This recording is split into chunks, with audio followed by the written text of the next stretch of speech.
Communication types. Be with me at till the end of the video to learn more about the types and I'll define them. So let's start. Communication is the process that involves sending and receiving messages through the verbal and non-verbal methods. मतलब क्या है? Communication एक process है जो involve है send करने में, भेजने में और रिसीव करने में मैसेज को वर्बल और नॉन वर्बल मेथड से, तरीके से, right.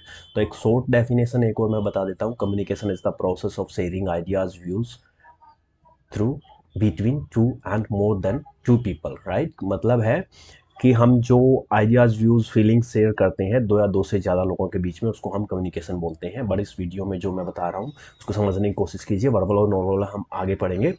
Communication is a two way means of communicating information in the form of thoughts. मतलब जैसे पिछला भी मैंने भी डेफिनेशन बताई थी, जो उसमें बताया था कि ये जो दो या दो से ज़्यादा लोगों के बीच में शेयर करना है, तो ये दो वे मीन्स है कम्युनिकेशन का, इन्फॉर्मेशन को सेंड करने का, thought, opinion, ideas between two और more individual, but with the purpose of building and understanding the types of communication are verbal and non-verbal and written and visual, right?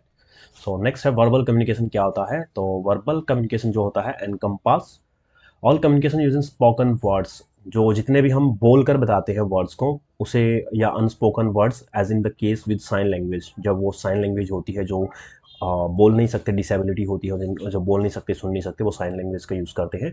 It is important to understand how effectively communicate your ideas verbally in order to avoid misunderstanding and maximise interest while you speak, right. It is important to understand, ये बहुत ज़रूरी है समझना, how effectively communicate your ideas verbally. मतलब कि how effectively हम जो है कितना इफेक्टिवली कम्युनिकेट करते हैं आइडियाज़ को verbally in order to avoid misunderstanding, ताकि कोई सामने वाला जो हम इंफॉर्मेशन शेयर कर रहे हैं, कोई आइडिया या कोई फीलिंग शेयर कर रहे हैं, वो उसको मिसअंडरस्टैंड ना करे। Maximise interest while you speak, और आपका उसका जो इंटरेस्ट है वो आपके बोलने में वो ना खो दे, राइट। तो make sure to use right type of language. तो अगर किसी को आती है फ्रेंच और आप उसके सामने हिंदी में बात की जा रहे हैं, आपको आती है हिंदी, और आप किसी इंग्लिश स्पीकर से जिसको सिर्फ इंग्लिश आती है उसके सामने आप इंग्लिश ही बोलते जा रहे हैं, राइट। तो ये आपको मेक श्योर करना है। नो योर ऑडियंस, अपने ऑडियंस को समझना है, और respond in the best way में आपको जो है रिस्पॉन्ड करना है। And use an appropriate tone when speaking. तो टोन के बारे में भी हम आगे डिस्कस करेंगे, टोन क्या होती है, कैसे यूज़ करनी है, राइट। तो non verbal communication, what is actually being said is only half the battle।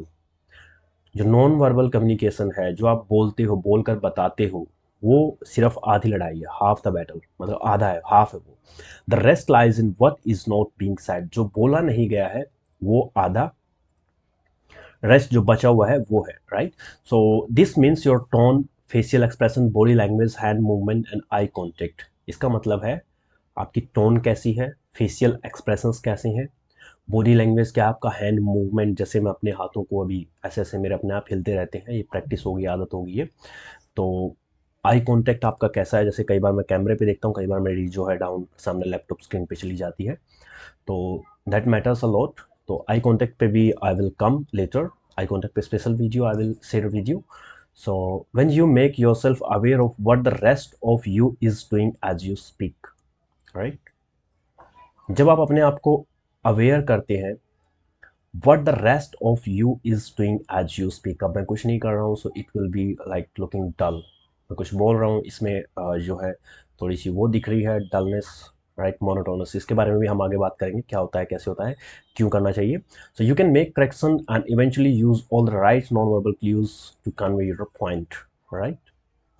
सो आप जो है अपना non verbal communication right way में कन्वे कर सकते हैं, आगे हम सीखेंगे, इसमें चाहे कुछ भी बोलो, राइट। सो रिटन कम्युनिकेशन जो होता है, जो हम लिख के बताते हैं, राइट, लेटर्स लिखते हैं, बहुत सारे एग्जाम्स लिखते हैं, तो दैट इज़, इसकी बेनिफिट भी हैं और जो इनके डिसएडवांटेज भी हैं और एडवांटेज भी हैं, रिटन की भी और ओरल की भी, राइट। नॉन वर्बल की भी, वर्बल की भी डिसएडवांटेज भी हैं, एडवांटेजेस भी हैं, आगे सीखेंगे। अभी सिर्फ हम डिस्कस कर रहे हैं कि टाइप्स क्या होते हैं। तो but it is different than spoken verbal communication, that this form gets its own separate type. तो ये बिल्कुल ही अलग है, जो हम एक बोल के बताते हैं, आप बोल के क्वेश्चंस जो है आपको प्रेजेंटेशन स्कूल लेवल पर जो है आपको क्वेश्चन सुनाने होते हैं, बट जब आप जाते हैं हायर लेवल पे बैचलर या फिर मास्टर्स के लिए जाते हैं प्रोफेशनल कोर्स में, तो उस टाइम पे आपको प्रेजेंट करना होता है, एक प्रेजेंटेशन देनी होती है, जैसे जिस तरीके से मैं दे रहा हूँ, आपको बता रहा हूँ, सिखा रहा हूँ। तो वर्बल भी होता है, आप स्कूल्स लेवल पे, यूनिवर्सिटी लेवल पे, आप कॉलेज लेवल पे सीखते हैं, वर्बल भी आप कन्वे करते हैं और रिटर्न भी कन्वे करते हैं, राइट। सो रिटर्न कम्युनिकेशन, रिटर्न में जब आप एग्जाम देते हैं, दैट इज रिटर्न कम्युनिकेशन। आप एक मेल लिखते हैं या फिर आप कोई कवर लेटर भेजते हैं, आप एक मेल भेजते हैं, दैट इज रिटर्न कम्युनिकेशन। आप व्हाट्सएप करते हैं, तो that is return communication. Return communication can take the form of anything you write or type, such as letters, emails, note, text, billboards, even a message written in the sky, right? जो भी आप लिख के भेजते हैं, जो भी सारी चीज़ें, लेटर, ईमेल, तो वो रिटर्न हो गया। It is important you know your audience, your purpose. ये बहुत ज़रूरी है कि आपको पता हो कि आपका ऑडियंस आप किसको बता रहे हैं, किससे अपनी इन्फॉर्मेशन शेयर करने, आइडिया, फीलिंग जो भी है। तो योर पर्पज़, अपना पर्पज़ बताना चाहिए, क्यों भेज रहे हैं। Maintain consistency through out your return message. Consistency आपको मेंटेन करनी है पूरे रिटर्न मैसेज में। विजुअल कम्युनिकेशन क्या होता है? It is communication is one you may not have heard of. इसका आपने शायद सुना नहीं होगा, but it is one that complement the other type of communication well. Visual communication is delivering information, message, points by way of graphical representations, visual ads, aids. Some commonly use examples are slide presentation. जैसे मैंने अभी बताया था कि university level पे जब आप जाते हैं, आपको जो है एक प्रेजेंटेशन देनी होती है, right, that is visual communication. आप दिखाते हैं, डायग्राम्स बनाते हैं फिजिकल मॉडल से, जैसे मैंने लिख रखा है इस पर, तो पीछे यहाँ पर इधर है तो लिखा हुआ है, तो that is visual communication. Physical model, drawings है, इलस्ट्रेशंस है। When you use visual communication in addition to verbal, non-verbal and written communication, you create a very effective way for your message to be heard and understood. इसमें जो है आप एक बहुत ज़्यादा effective हो जाता है ये एक अपने मैसेज को सुनाने में और समझने में, राइट, बताने में। लिसनिंग क्या होती है? Listening is very important. एक हियरिंग होती है, एक लिसनिंग होती है। इसका फ़र्क समझना है। जैसे भी बाहर से आवाज़ आ रही है, पंखे की आवाज़ आ रही है, एसी की आवाज़ आ रही है, और एक आप जो है आपका उन बातों की तरफ ध्यान नहीं है, वो अपने आप है, दैट इज़ हियरिंग, वो है हियरिंग। और जो आप सुन रहे हैं मेरी बात को, आप ध्यान से अगर यहाँ तक आपने वीडियो देखा है, देख रहे हैं, तो you are listening me, that is listening, right. तो important part of communication, and in order to be a great communicator you must master the art of listening। आपको जो है एक ग्रेट कम्युनिकेटर बनने के लिए लिसनिंग की आर्ट को मास्टर करना है, राइट। तो you must master the art of listening and remember that listening doesn't just mean hearing. Listening का मतलब सिर्फ सुनना नहीं है, हियरिंग नहीं है, जैसे मैंने अभी पहले बताया था।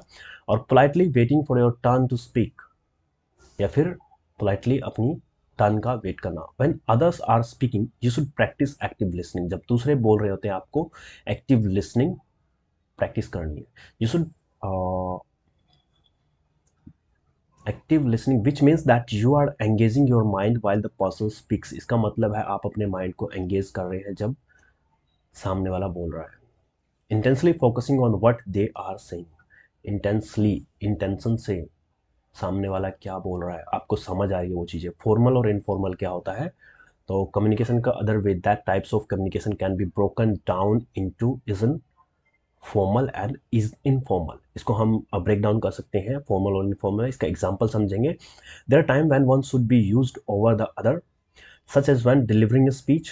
जब आप एक स्पीच दे रहे हैं या फिर मैं आपको समझा रहा हूँ ये चीज़, ये एक फॉर्मल कम्युनिकेशन है। और आप अपने फ्रेंड से बात कर रहे हैं पार्टी की नेक्स्ट वीकेंड पे, तो वो है इनफॉर्मल कम्युनिकेशन, राइट। सो iivest.com पे पब्लिक स्पीकिंग का एक बहुत अच्छा कोर्स चल रहा है, विजिट कीजिए। और प्रैक्टिस के लिए स्पोकन इंग्लिश की, कम्युनिकेशन की, जिस भी तरह की आपको प्रैक्टिस करनी है, या फिर आपको जो है इंटरव्यू करेक्ट करना है, तो आप डिस्क्रिप्शन में लिंक है ग्रुप का, व्हाट्सएप चैनल का, उसमें ज्वाइन कीजिए। आप मैसेज भेज सकते हैं, आप इंटरेक्ट कर सकते हैं, राइट। सो आप अभी ज्वाइन कीजिए और अपनी प्रैक्टिस स्टार्ट कीजिए।